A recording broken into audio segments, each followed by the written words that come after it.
తెలంగాణ ప్రభుత్వం ఎంతో ప్రతిష్టాత్మకంగా చేపట్టిన డబుల్ బెడ్రూమ్లు అసాంఘిక కార్యకలాపాలకు అట్టాలుగా మారుతున్నాయి. లబ్ధిదారులకు అందించకపోవడంతో నిరుపయోగంగా మారుతున్నాయి. కంచిలేకుంటలో డబుల్ బెడ్రూమ్లో మంజూరైనా ఇవ్వడం లేదని బస్తీవాసులు ఆందోళనకు చెందుతున్నారు.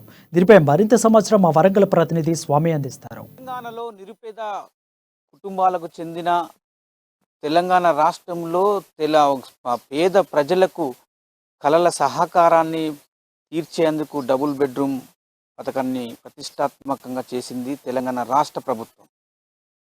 అప్పటి నుంచి ఇప్పటి వరకు ఉమ్మడి వరంగల్ జిల్లా వ్యాప్తంగా కూడా 60,000 డబుల్ బెడ్రూమ్లకు దరఖాస్తు చేసుకోగా అందులో 30,000 మంది కూడా లిస్ట్ అవుట్ చేసిన పరిస్థితి కనపడతా ఉంది. అందులో ఉమ్మడి వరంగల్ జిల్లాలోని మిగతా వరంగల్ హన్మకొండ మహానగరంలో మాత్రము 7,000 మంది కూడా డబుల్ బెడ్రూమ్ శాంక్షన్ కాగా 7,000 బెడ్రూమ్లను కూడా 4,000 డబుల్ బెడ్రూమ్ల ఇళ్లను కూడా వరంగల్ మహానగరంలోని కూడా పంచిన పరిస్థితి కనపడతా ఉంది. మొత్తానికి చూసుకుంటే హన్మకొండ బస్టాండ్ సమీపంలో ఉన్న డబుల్ బెడ్రూమ్లు కూడా గత 8 సంవత్సరాల నుండి అప్పటి నుంచి ఇప్పటి వరకు నిర్మాణం చేశారు. వాటికి అంతా కూడా అంతే అంగరంగ వైభవంగా కలర్స్ కానీ, డోర్స్ కానీ, కరెంట్ ఫిట్టింగ్ కానీ అన్ని టోటల్గా చేసి ముస్తాబైన నేపథ్యం కనపడతా ఉంది. కానీ ప్రస్తుతం ఇప్పుడు గత 4 సంవత్సరాల నుంచి ఇప్పటి వరకు కూడా డబుల్ బెడ్రూమ్లను ప్రారంభించే ఊసే లేదు.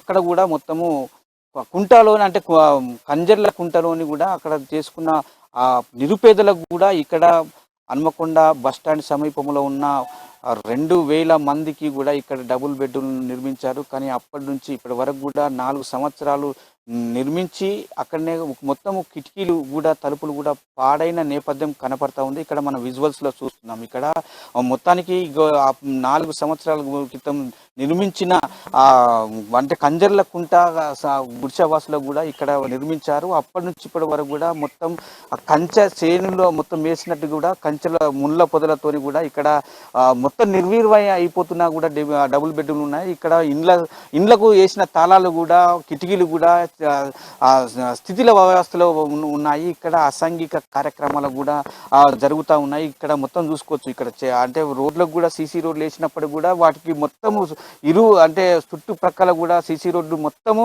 ముళ్ళ పొదలతో కూడా అలమించి ఉన్నాయి. డబుల్ బెడ్రూమ్లు కూడా పోవడానికి కూడా ఆ దారి లేకుండా కూడా ఉంది. ఇక్కడ మన ప్రధానంగా చూసుకోవచ్చు. దీని చుట్టుపక్కల ప్రాంతంలో కూడా ఈ డబుల్ బెడ్రూమ్లను ఎప్పుడు మామూలు డబుల్ బెడ్రూమ్లను ఓపెన్ చేస్తారు, డబుల్ బెడ్రూమ్ నిరుపేదలకు ఎప్పుడు హ్యాండ్ వర్క్ చేస్తున్నారు అని చెప్పి కూడా చూస్తున్న పరిస్థితి కనపడతా ఉంది. మేము 5 ఎరకలలో ఉన్నాం. మా అసలే పట్టించుకుంటలేరు, పెద్ద మనుషులు పట్టించుకుంటలేరు, ఎవరు పట్టించుకుంటలేరు. వాళ్ళే చెప్తారు, వాళ్ళే మేము బాలచంద్రంలో ఉన్నాం గుడిసెలు వేసుకొని. ఇక అక్కడ బీకెత్తి ఇక్కడికి వచ్చినాం. ఇక్కడ అంతా చెత్త వాసన వస్తుంది. చిన్నపిల్లలు ఉన్నారు, ఆరోగ్యంగా లేరు. ఏమైనా హాస్పిటల్ పాలవుతాను, మాకు ఏమి ఇస్తలేరు, ఏమి లేదు. మా పేర్లు కూడా రాసుకుంటలేరు. ఏమన్నా అంటే పెద్ద మనుషులు అంటే మీకు ఎక్కడ వస్తే మీరు మాట్లాడుకోరారంటారు. మమ్మల్ని అది వినయ్ భాస్కర్ కూడా పట్టించుకుంటలేడు. 10 సార్లు 100 సార్లు ఇచ్చినాం కావచ్చు. మేము అయితే పేపర్లు జిరాక్సులు ఇస్తాను. మా గురించి అసలే పట్టించుకుంటలేరు. మేము 5 ఉన్నాం. మా కుటుంబం మా ఎరకల వరకు 5 ఉన్నాం. ఇక్కడికి వరంగల్ మహానగరానికి పలు సార్లు ఐటీ ముఖ్యమంత్రి కూడా కేటీఆర్ కూడా ఎన్నో పలుమార్లు కూడా వరంగల్ పర్యటన చేస్తున్నారు. కానీ నిరుపేదల కోసం నిర్మించిన డబుల్ బెడ్రూమ్లు కూడా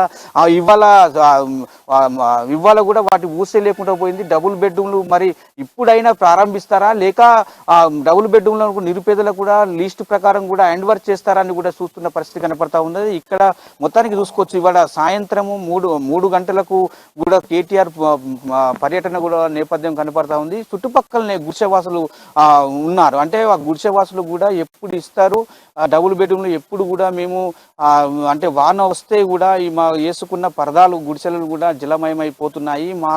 మాకు ఎప్పుడు డబుల్ బెడ్రూమ్లు మా కొరకు నిర్మించిన డబుల్ బెడ్రూమ్లను ఎప్పుడు మాకు హ్యాండ్ వర్క్ చేస్తారని చెప్పి కూడా వేసి చూసిన పరిస్థితి కనపడతా ఉంది. కానీ మన ఈ మంత్రి కేటీఆర్ కూడా ఇవాళ ప్రోగ్రామ్ ఉన్నది. కానీ స్థానిక ఎమ్మెల్యే అంటే పశ్చిమ నియోజకవర్గానికి సంబంధించిన ప్రభుత్వ చీఫ్ విప్ ధ్యాసం వినయ్ భాస్కర్ కూడా పట్టించుకునే నాదురే కనపడతలేదని చెప్పి కూడా వాళ్ళు అంటా ఉన్నారు. కానీ మా స్థానిక ఎమ్మెల్యే కూడా చొరవతోనే కూడా డబుల్ బెడ్రూమ్ మా చేతికి ఇస్తారా లేదా అని చెప్పి కూడా బిక్కు చూస్తున్న పరిస్థితి కనపడతా ఉంది. ఇది ఇక్కడ వరంగల్ హన్మకొండ జిల్లాలోని కూడా సుమారుగా 2000 డబుల్ బెడ్రూమ్లు నిర్మించాల్సి ఉంది. కానీ ఇక్కడ మాత్రం కనీసం ఒక 1000 మంది కూడా డబుల్ బెడ్రూమ్ కూడా నిర్మించడానికి లేదు. ఇక్కడ కంజర్ల కుంటకు సంబంధించిన గుడిసెవాసులు కూడా ఇక్కడ బస్టాండ్ సమీపంలో ఉన్న ఈ డబుల్ బెడ్రూమ్ కట్టించిన వారి మా కొరకే కట్టించాలని చెప్పి కూడా అదనంగా కూడా దీంట్లో ఇంకో అదనంగా 10 మంది కూడా లీస్ట్ అవుట్ చేసినట్టు కూడా తెలుస్తా ఉన్నది. ఇవి జాప్యం ఎందుకు చేస్తున్నారని కూడా నిరుపేదలు కూడా అడుగుతున్న పరిస్థితి కనపడతా ఉంది. ఇది హన్మకొండ సమీపం బస్టాండ్ సమీపంలో ఉన్న డబుల్ బెడ్రూమ్ల పరిస్థితి. ఇవాళ గుడిసెవాసులకు ఆ డబుల్ బెడ్రూమ్ ఎన్వర్ చేస్తారా చేయరా అని చెప్పి బిక్కుమని వెయిట్ చేస్తున్న పరిస్థితి కనపడతా ఉంది. కెమెరా పర్సన్ బాలుతో స్వామి, అమ్మా న్యూస్.